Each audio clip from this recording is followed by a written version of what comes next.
Welcome, friends. It's nice to see you in our webinar today. My name is Amy Willis. I am with Liberty Fund and the director of EconLib websites. It's my pleasure to welcome you to this now monthly gathering with my good friend Arnold to talk about the book that he's most recently reviewed. We'll have time for you all to have questions and comments as well.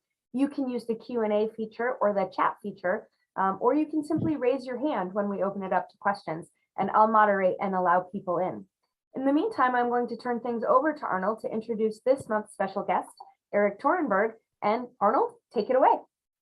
Okay, well, Erik is one of these polymath types who is in the venture capital field, and I'll let you kind of give a little of your history and just go ahead and introduce yourself.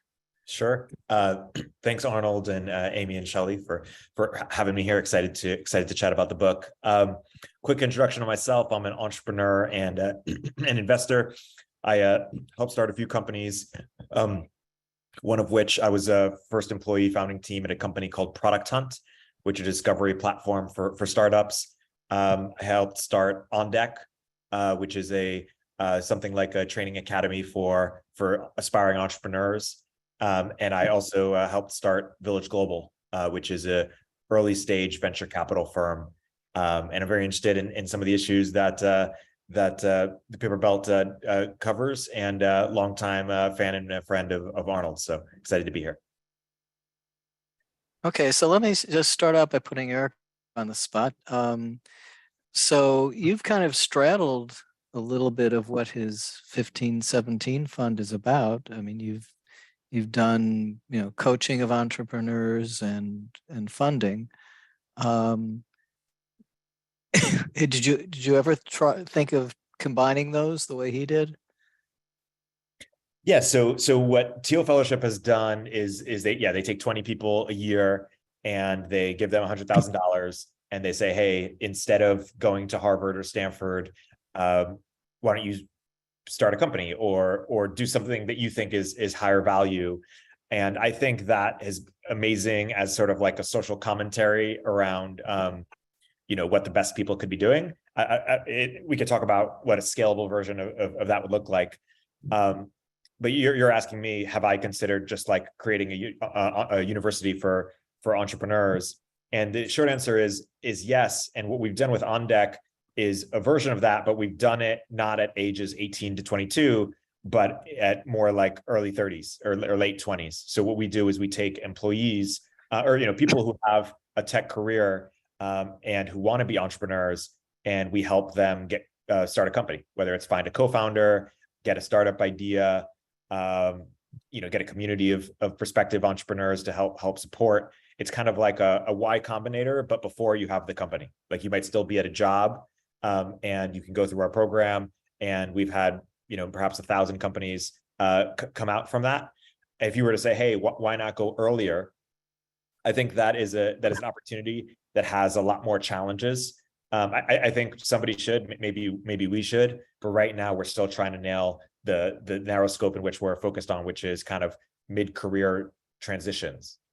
Yeah, well, it sounds like this 1517 fund, which he and his co-founder founded, is going after this. In fact, I happened to be in Austin just a few days ago and saw some of what I call the kids. These are high school kids, and they have found a pipeline of some amazing people. I mean, this one kid is like, what's his passion? Machine learning. I mean, can you have better timing for having that be a passion than right now? It's amazing stuff.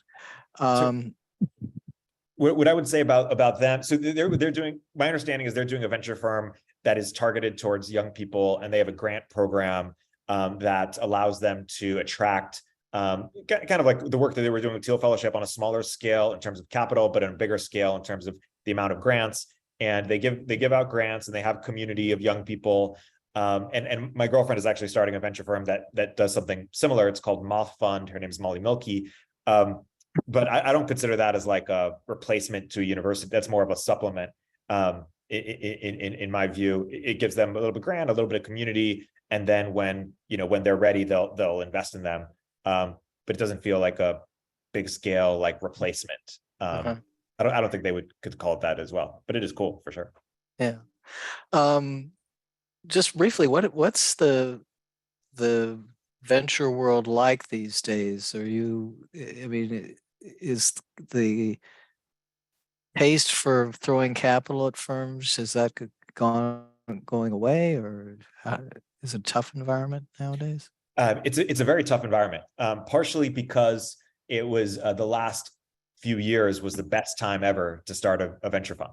The last 3 years, last 5 years, and that's when I got into the game. And so it was way easier to get a fund off the ground. There was way more capital being thrown at new funds. And now that world is contracted significantly relative to where it was a couple of years ago, but not relative to where it was in the mid 2010s. So overall, it's still a better place to be in venture in 2022 than it was in 2015, but not where it was in 2019. And hopefully, this is a as you know, when boom times happen, there's a lot of tourists come, both on the entrepreneurship side and the venture side.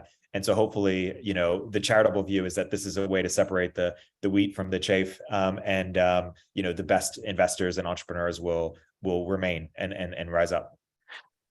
Is it especially hard now to get like second and third round funding, for the companies that got funding a year ago? Yeah, yes, Elon Gill, who's a prominent investor, had this tweet the other day where he said, flat is the new 3x, which is to say, usually if you were, if your valuation was increasing by 3x, that would be a good sign if you were doing a second round or third round at a higher valuation. Whereas because the market is so different, if you were able to raise at the same valuation that you raised at a year ago or 2 years ago, that's like equivalent to a 3x. So yeah, it's harder to raise capital, certainly at the same valuation. And so what a lot of entrepreneurs are doing are raising it either at the same valuation or at an even lower valuation, what's called a down round, or we're seeing this very common, and I still think it's very early, we're seeing a lot of layoffs. People are just saying, okay, I now need to retrench my business because I raised at a valuation that's way too high for me to raise another valuation. I need to make this capital extend longer until the market improves, which could be 2025. We're not sure in terms of the venture landscape. And are there any sort of anecdotes or incidents in the book that particularly struck you, either as weird from your perspective or like, oh yeah, I've been through this, I know what this means? Yeah, it was enjoyable to read the book because I felt like I experienced part of it. I'm close to a bunch of the Thiel fellows. Some of them mentioned, Dylan Field, Laura Deming are quite good friends of mine. And then also I've been in Silicon Valley for the past decade or so, as this book is chronicling. And there's been this kind of interesting cultural shift in the Valley, where in the early 2010s, there was this, narrative around, we have too much progress, too much growth, and what are all the humans going to do, et cetera, once AI takes over, et cetera, takes over the world. And then, inspired by Peter Thiel in the later 2010s, the narrative shifted to, we don't have enough progress, we don't have enough growth.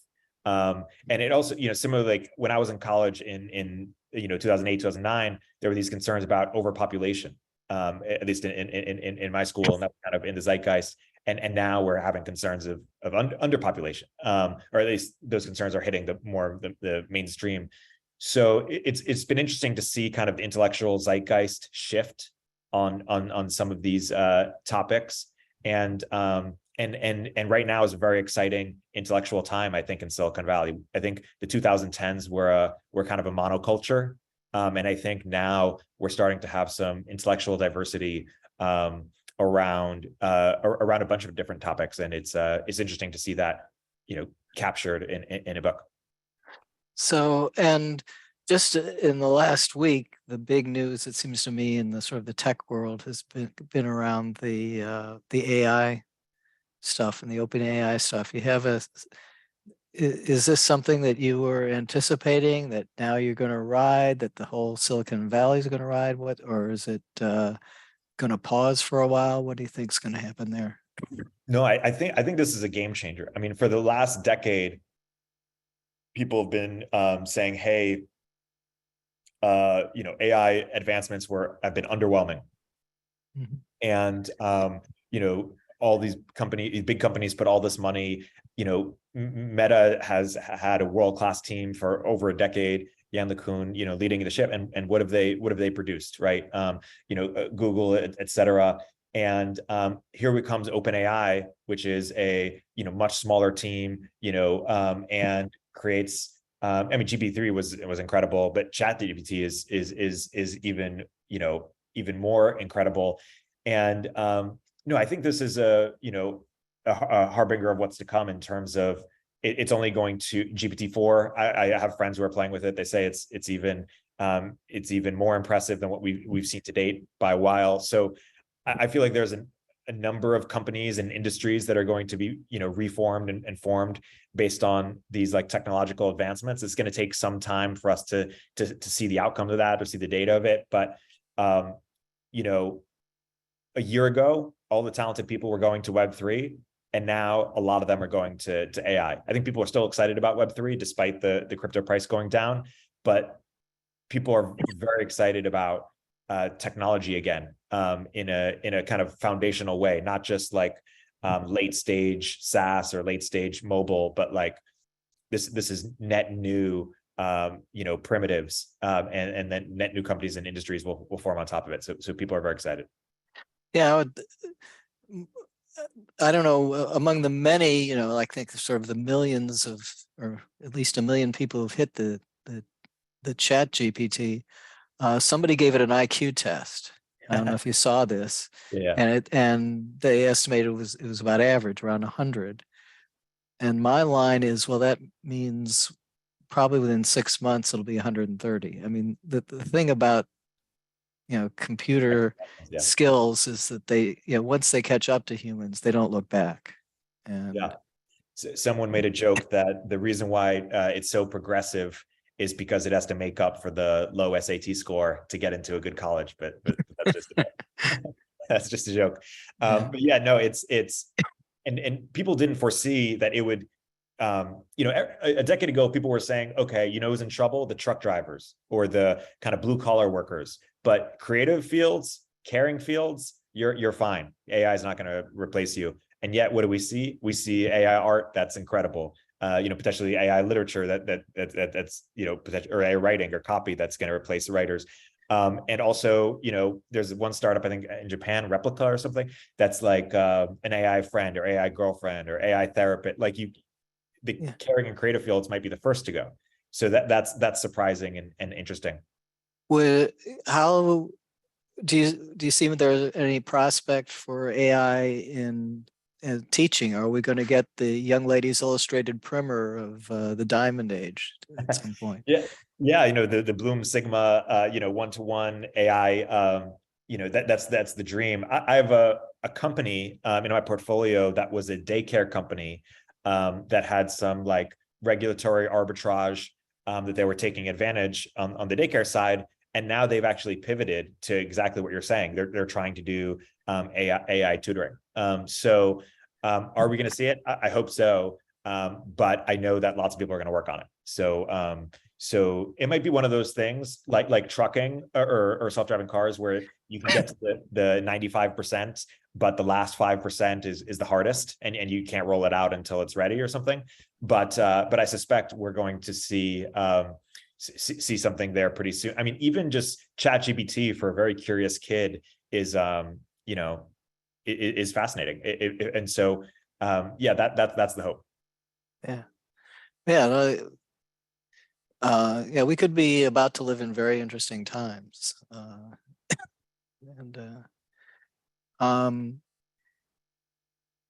So I mean, so the book, as I described, is sort of part memoir and part manifesto. I would guess that you're fairly well aligned with the manifesto part. Yeah. Yeah, I think sort of the Peter Thielian, and sort of we haven't had enough progress. We need to get back to progress. I think there's this really interesting thing that I think people in sort of the progress sphere should reconcile with. Which the analogy I make is in this. Some people say that, and I'm sympathetic to this agreement, that sort of the logical conclusion of classical liberalism is like a far left progressivism. Like within classical liberalism, they don't have the tools to fight back against excess of sort of the equality ideology, let's just say. And I think similarly, progress studies, or sort of the progress field, the logical conclusion of that is this sort of like transhumanism, basically. And I think we should just reconcile with like what that means. Like if we fully embrace hey, we need to promote technology growth, that's like, that combined with sort of Tyler Cowen's like economic growth, like what does that mean for people like, a couple decades out? And I don't see enough reconciling with that. But I also don't see another option. So yeah. How do you there's this, in theory, there's this very attractive line between therapy and enhancement, right? So therapy, good; enhancement, bad. That's kind of people's most instinct.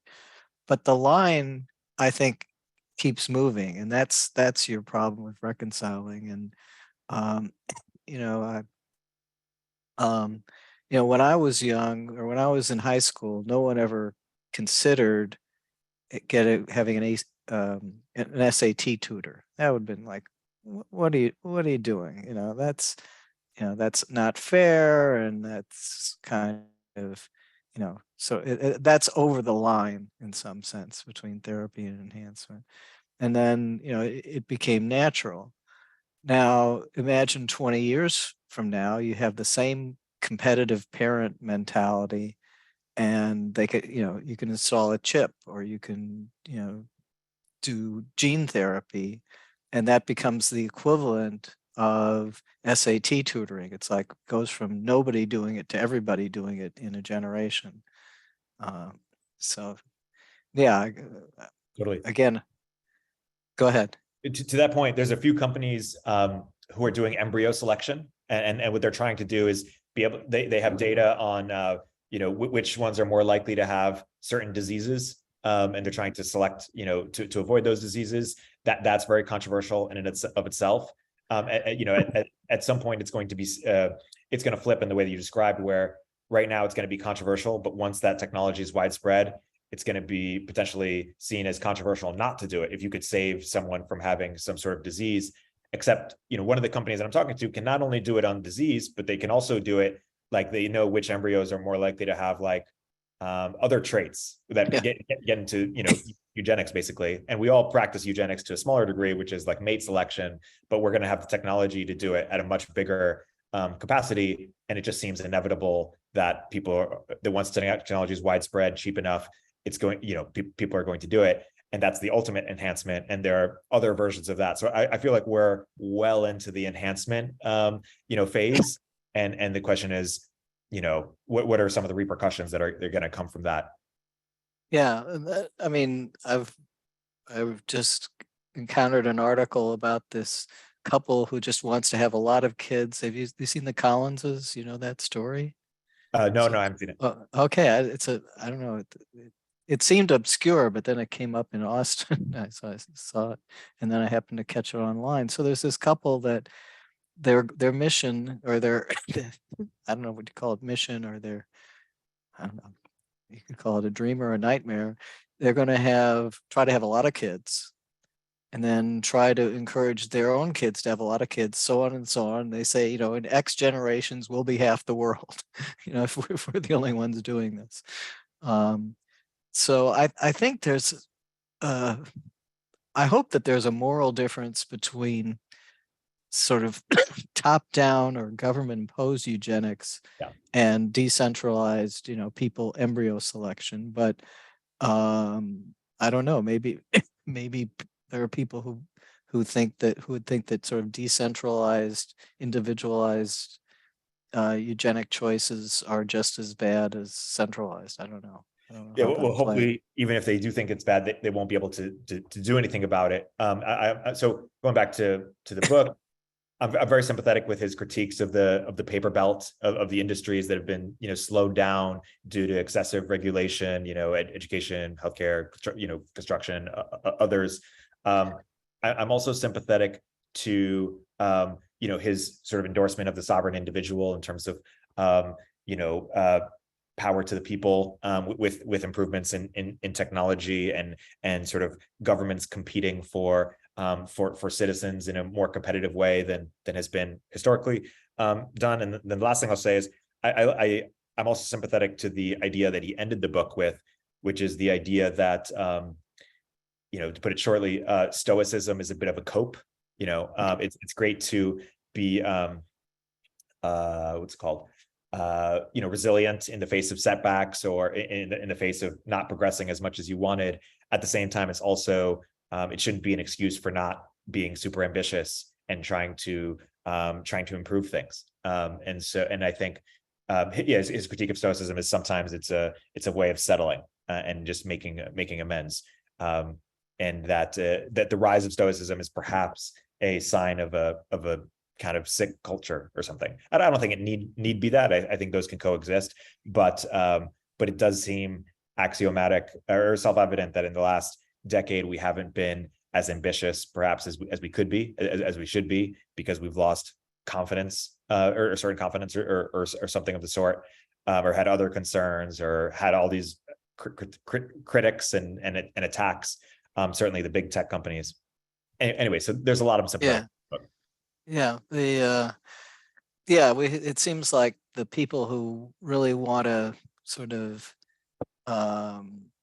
innovate and push the envelope have to deal with a lot of ankle biting. Sort of the people at their heels, nipping at their heels. Okay, I'd like to.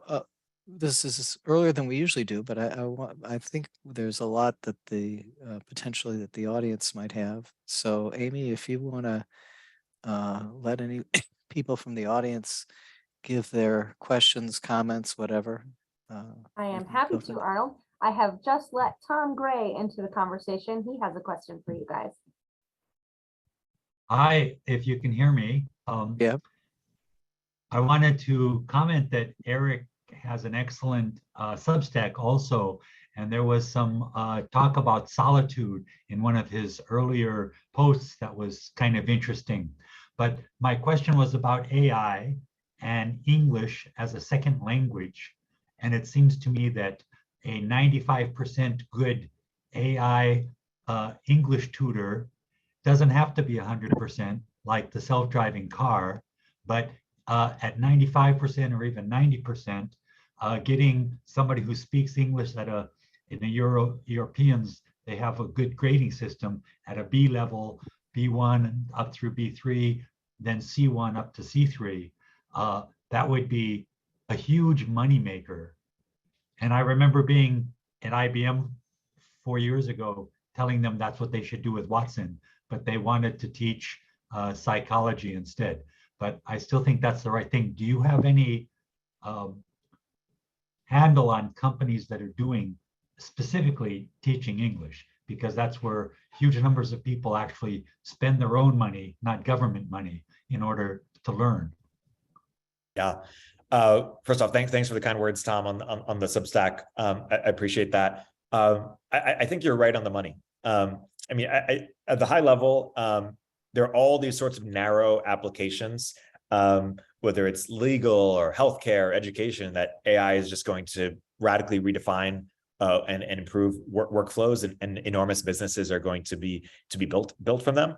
On the tutoring as a second language, I've seen a couple of companies trying to do it, not using AI. This is just over the past couple of years. I suspect now they're trying to incorporate AI. One is called Toucan. I think Toucan, Toucan Language Learning. They've raised some money. I agree that it's an enormous opportunity. I I have these two friends, Daniel Gross and Nat Friedman, who've launched a fund specifically for AI applications that entrepreneurs listening should apply for. Also, OpenAI has launched a fund. So we're going to see a lot more dollars go to opportunities like this. Yeah, outside of those, the toucan, that's the only one I know at the moment that I can recall at the top of the head. But I appreciate your question. Thanks. Dwayne, if you want to unmute yourself, go ahead, please. Okay, can you hear me? Yep. Yes. Okay, great. Eric and Arnold, thanks for your time today. Really appreciate it. Super insightful book. And I have a two-part question. Although I want to just touch on something Tom just brought up. Tom, italki. It's not going to involve any AI, but it's going to bring you in touch with all kinds of tutors. It's really the best way to learn new languages. It's an amazing play. And also, you'd be amazed on what GPT-3 can do in Spanish. I've only been testing it in Spanish, but other languages. But I want to return back to the question. First of all, has the whole crypto world and the crypto meltdown, Eric, as you look at this multi-trillion-dollar ecosystem that evolved around crypto, is that changing at all the VC landscape? That's part one.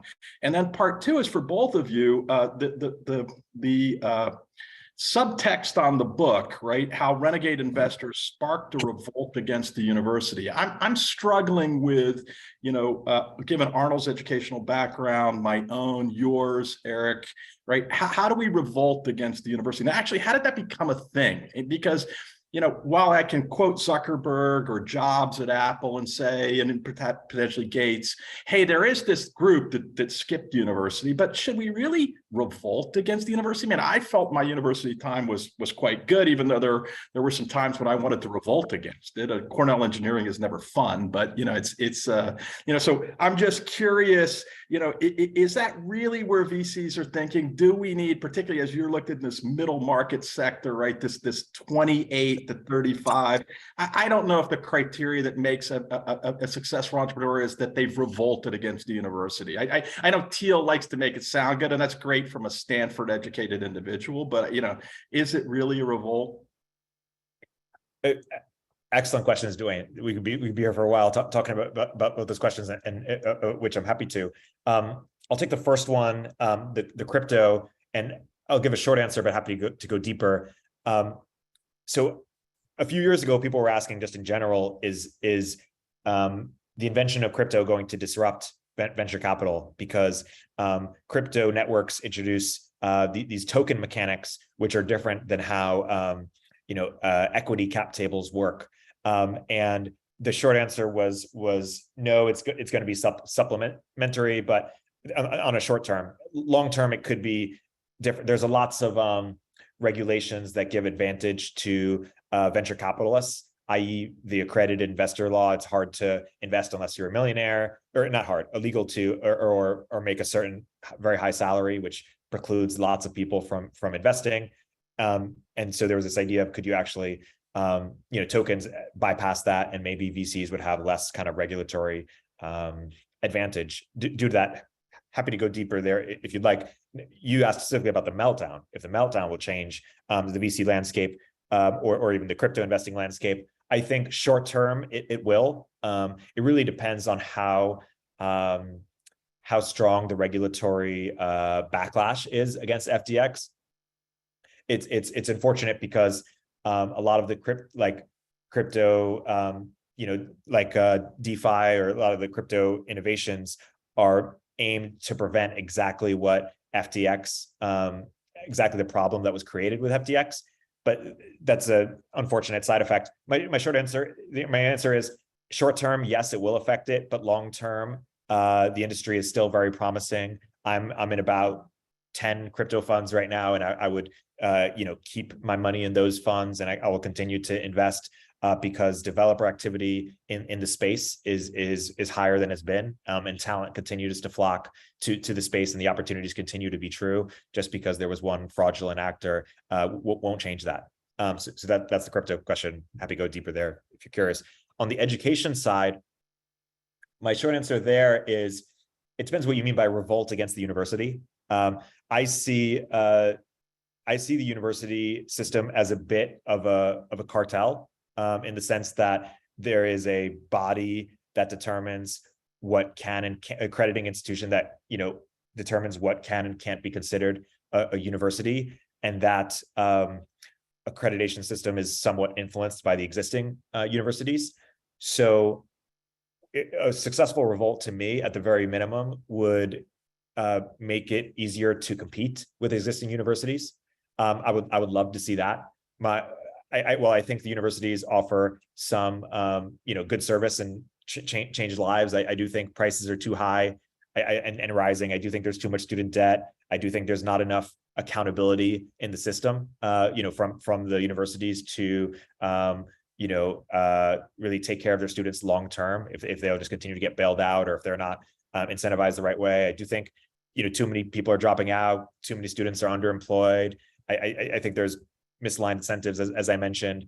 At the very minimum, I would love to see an even playing field where some of my friends who've tried to create university competitors could actually compete on a fair playing field. And I think that would just lead to better service and a better product.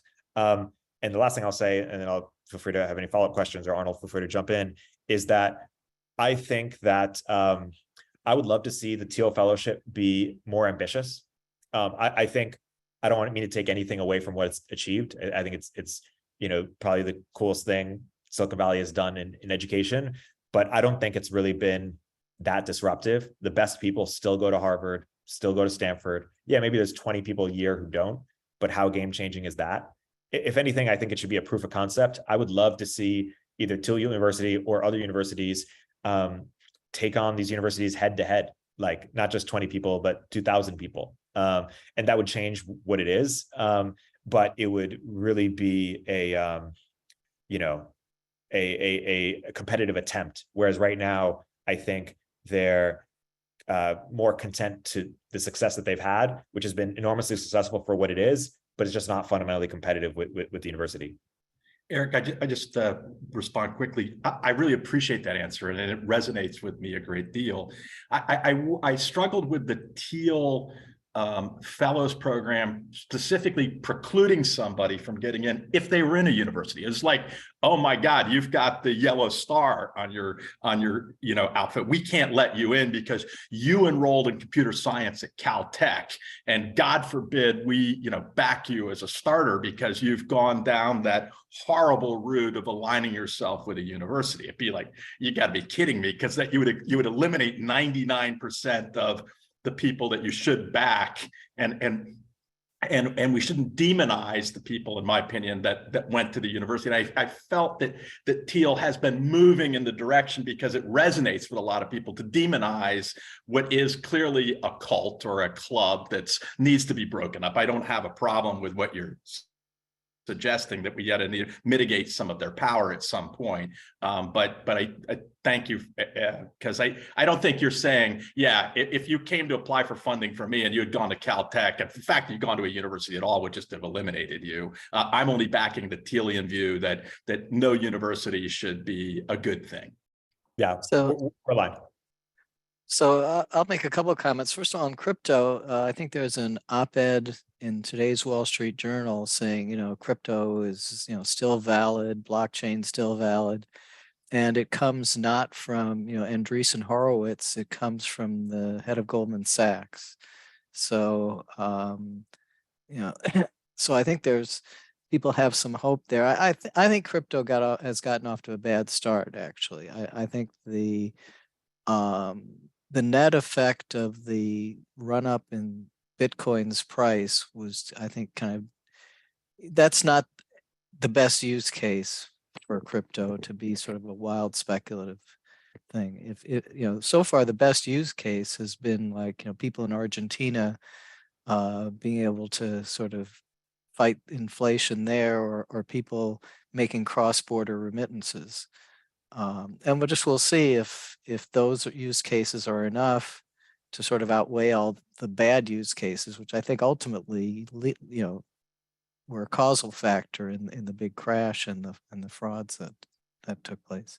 But anyway, I'm not an expert on that. I'm kind of a skeptic on at least on the sort of asset class uses of crypto. On the education thing, it's interesting. There was an article or an essay that Alana Newhouse of Tablet wrote about brokenness, and there seemed to be two sides in our politics between people who think institutions are broken and we need to get rid of them, and people who are more reformist. So in the university space, a prominent reformist type would be Jonathan Haidt with his heterodox academy. It's sort of, let's fix the universities by having more conservative faculty and so on. I'm of the view that they're irretrievably broken. They have to be, we do have to find substitutes and replacements, and the challenge is to make that work. But there's a lot of momentum in the legacy education system. And I think it's not just universities that have to be replaced. I think it's K-12 as well. That's why I'm always interested in this tutoring. If you can improve that, I think that has a much better chance of helping kids get through K-12 than than just like throwing more money at the existing system. But I think the view that a lot of us have come to about universities is that they certainly hold the best people back. And I think this is definitely Mike Gibson's view, that if he finds a talented high school kid and says, what should you do? Go to Harvard or start a company or just pursue your interests on your own. He would say the person's better off not going to the legacy place. And I think we have to figure out what in the bundle of goods that Harvard or Stanford supplies is worth preserving, and what can you do without. So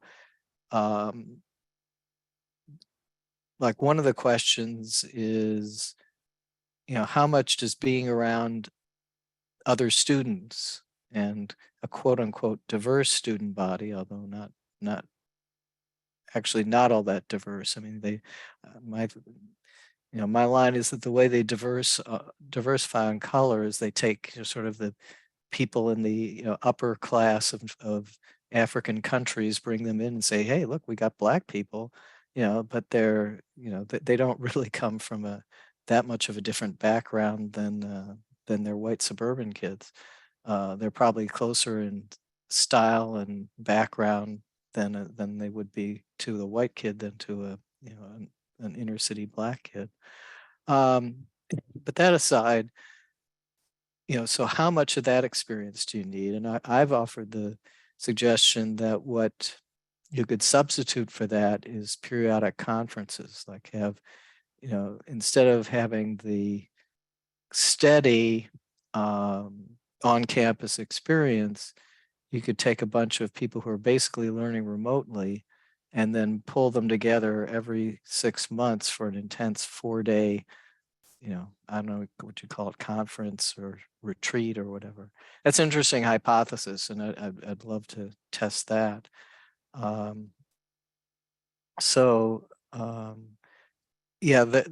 think having other models be tried and then, hopefully emerging with better models would be great. The real, a big challenge is parents and conformity bias. I mean, I can't tell you how many parents I encounter who, if you sort of walked through objectively what the college experience is and whether it's valuable or not, they would be ambivalent or even kind of skeptical about it. but then, what do you want your kid to do?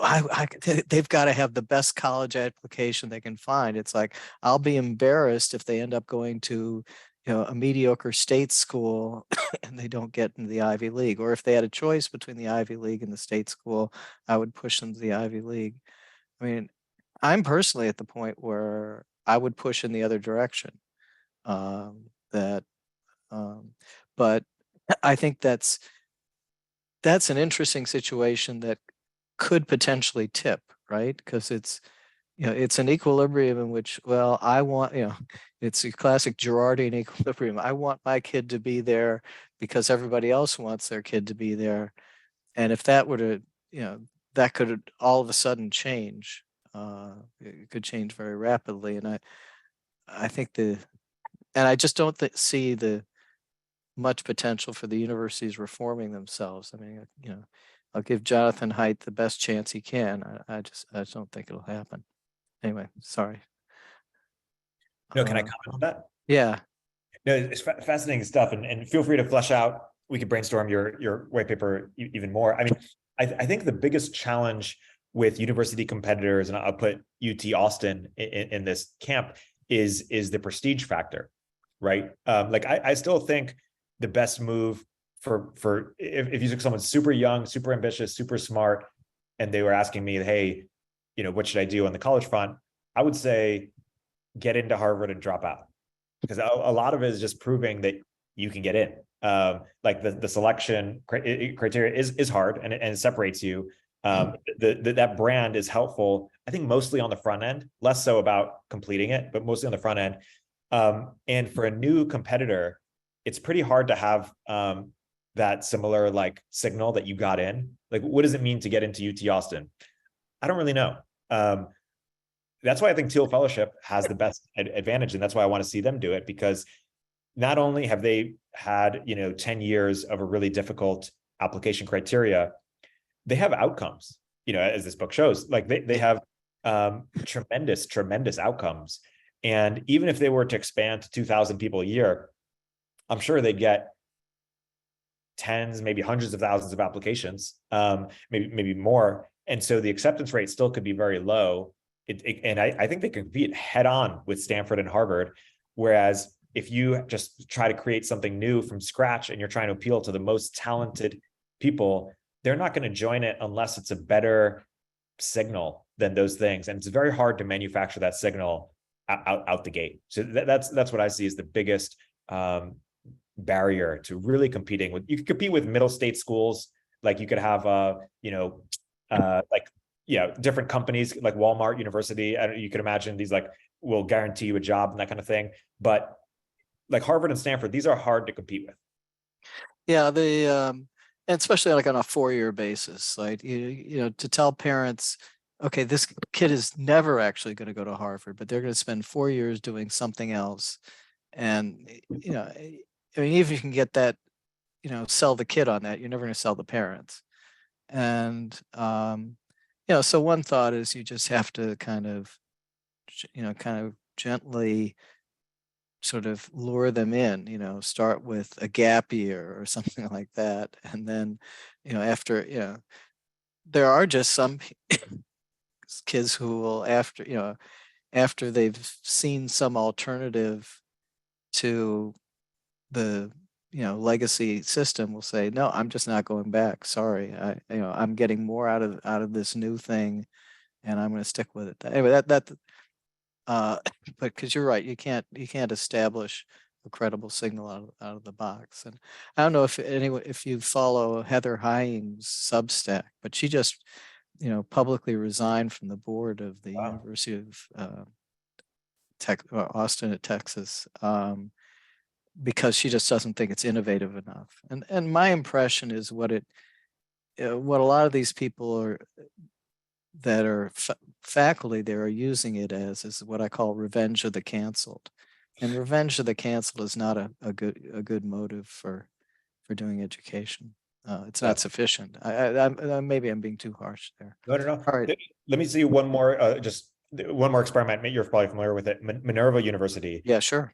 a decade ago, they said, we're going to have this different model. It's going to be much cheaper. It's going to have a global focus. Yeah. Where students, and I think they've had, my guess is middling success. I like that team.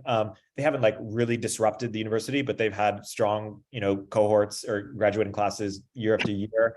But yeah, it's hard to recreate the prestige, and kind of incremental improvements aren't going to.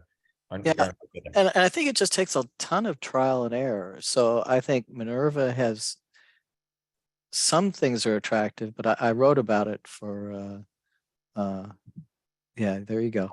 And what it's like, the Stepford educators. I mean, they really, they give no freedom of action to the, at least for, the first 2-year,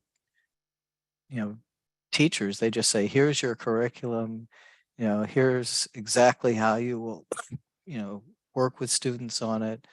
And that's, if you're trying to, stimulate critical thinking and self-teaching, which is, I think, what you need so much these days, having your, selecting your faculty on the basis of their ability to, follow a rigid approach, that just kind of an oxymoron or something like that.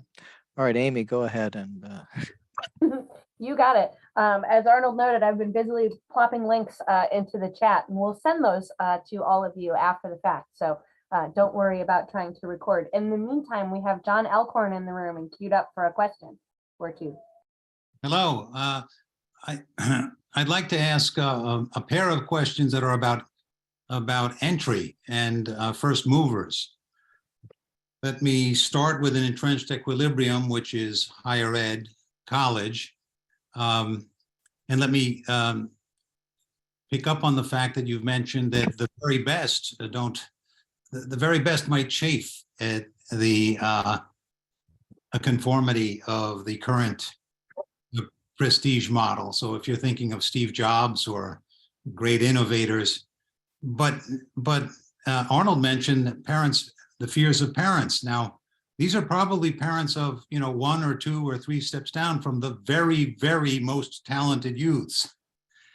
Which brings me to a point about entrepreneurship. Most people innovate and become entrepreneurs by first learning an industry. And you build your Rolodex and you learn the industry and you get ideas. And after several years, you strike out on your own. You have to first get hired to learn an industry to become an entrepreneur. Again, I'm saying Steve Jobs is the exception, right? So we're coming down just a little bit in the pecking order, still very talented youths. So the question about, first movers in higher ed is, if Brian Kaplan argues that most employers value the degree because it signals intelligence, work ethic, and conformity to mainstream institutions and norms. And that means that, so then the question arises, how can youths who are first movers in university disruption by any of the mechanism, and apart from the very, very, very most talented, how can those youths, the ones whose parents are fearful, how can those youths who are first movers in university disruption get hired by high status mainstream corporations that value institutional conformity? Let me quickly follow up. The second question is briefer. A new industry like gene editing that is just trying to get off the ground. Given that repugnance and scandal often support bans, innumeracy often guides policy. The question arises, might innovation in gene editing be thwarted, a whole new industry be blocked if early experiments produce, so to speak, Frankensteins? Thanks for the question, John. I'll take both, and then I'll let Arnold take it. One thing I would quibble with a little bit in your definition of what leads to entrepreneurship is, I'd certainly agree that for fields that have existed for some time, healthcare, fintech, et cetera, it really helps to get, experience working at some of these companies, building up a Rolodex, et cetera, as you say. But for new and emerging fields, and that's often where young people should go because they're not at a disadvantage, you could have young people be very successful because they're not at a big disadvantage because the field is new. And that's what this book and Teal Fellowship shows, right? You have people like Vitalik at, 20 years old or whatever, whenever he created Ethereum, or people like Dylan at 19 creating Figma, or Laura Deming at 18 creating the Longevity Fund. These were new fields. So that's just one nuance in terms of the opportunity for young people. That said, as you mentioned, experience is certainly helpful. To the second part of that education question, I think it's really we're really imagining what could replace the university experience. So yeah, if they're just kind of dropping out and just dabbling in different projects, I agree that that's not going to demonstrate the conscientiousness that a graduating university demonstrates. But let's compare, going to Harvard and an economics degree or whatever, engineering degree even, versus going to something like a Tesla university, or something like a Facebook university where they teach you like direct, career skills that you then get hired at Facebook or Tesla. I could see parents. I think it's less that parents are conformity and more they're just they're wanting security, and so they want to latch on to a brand.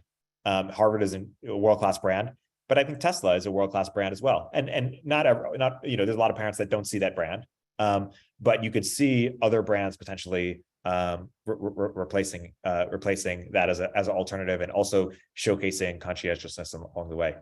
Arnold, do you have a perspective on that question? Oh, you're on mute, Arnold. You're muted. Trying to keep my coughs out of the from interrupting. I think the status issues are just fascinating. I met a guy who is a nuclear engineer. Where did he learn his nuclear engineering? In the military. Now, that's a very low status thing with most parents, but in the end, he's got much more knowledge and a much more usable skill set at much lower cost. So I still think, though, that if you showcase this guy to most parents, they'd say, no, I still want him to go to college. They'd come up with some reason why they wouldn't want that. So that's a major challenge to trying to disrupt the education system. But there's no doubt about it. So remind me, John, what was your question on gene editing? That Could a whole promising new industry be thwarted? Oh, right. Yeah. Well, I mean, signs at first. I mean, even automatic cars are, can't get past the fears about the margin. yeah, no, I mean, it could be that right now, if you replaced the average driver with a self-driving car, that there would be fewer total accidents. I have no idea, but but an accident that's caused by or involves a self-driving car just gets a lot more attention than the other 40,000 fatalities that occur. No, that's a real problem. And I think, as I said, I think crypto, if you could go back in history and not have the crypto boom, the crypto as an asset class fad, crypto would be better off today. Yeah, it is important for a technology not to sort of become subject to an early bad brand kind of effect. I don't know how, I don't know there's any systematic way to stop that or to make sure that, the things take off. But things survive. I mean, there was a period where, people thought that the internet was all porn, and but the internet managed to demonstrate enough non-porn applications that it's no longer associated with as a real negative, is an all negative brand with people. I think it's very possible. I'll take the counter on that specific question, just to bring up this. There's this book by Carlotta Perez, I think it's called Technological Revolutions, and what she does is she traces back sort of, and she claims that there's a common pattern in the introduction of new foundational technologies like the internet. She goes back all the way to the railroad, which is in the beginning, there's this, there's a bubble. There's all this speculation. There's all this money and attention that goes into the space. And then that bubble collapses. But then what happens is what that bubble has done is it's flooded the space with money and with talent. And so, I mean, it's hard to do counterfactuals. There is real cost to bad brand. You know, some people are probably leaving the space because of that. But my hypothesis is that it's brought in so many people to the space who've now gotten so rich, even with the losses, that they, you know, there's going to be more people who are native to the space who have ability to invest and build in the space, who still are sold about the opportunity, and they're going to will it to existence. Who knows if it would have happened if it moved slower. But yeah, that's an interesting question. Yeah, you may be right on that. I mean, when I was in Austin, I ran, just about every other young, person in a startup was in a crypto startup, and a lot of them got their funding last year before this all blew, and so they feel, oh, I've got 3 years to prove my thing. So you may be right. Exactly. And I'll answer the last question really quickly. The gene editing thing, it's interesting. It's certainly going to have regulatory headwinds, but we don't have global regulatory, super effective global governments just yet. Hopefully we won't. And so if one country goes really hard on it, it'll advance somewhere else. I think it's a game of cat and mouse, and it's hard to keep the cat out the bag. So to mix metaphors, so I suspect, yeah, they'll be slowed down, but it's going to happen.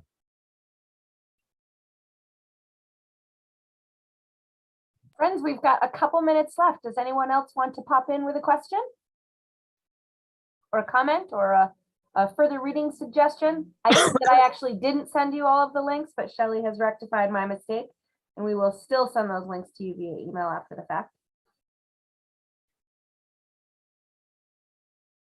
All right. Well, thanks, Eric, for joining us.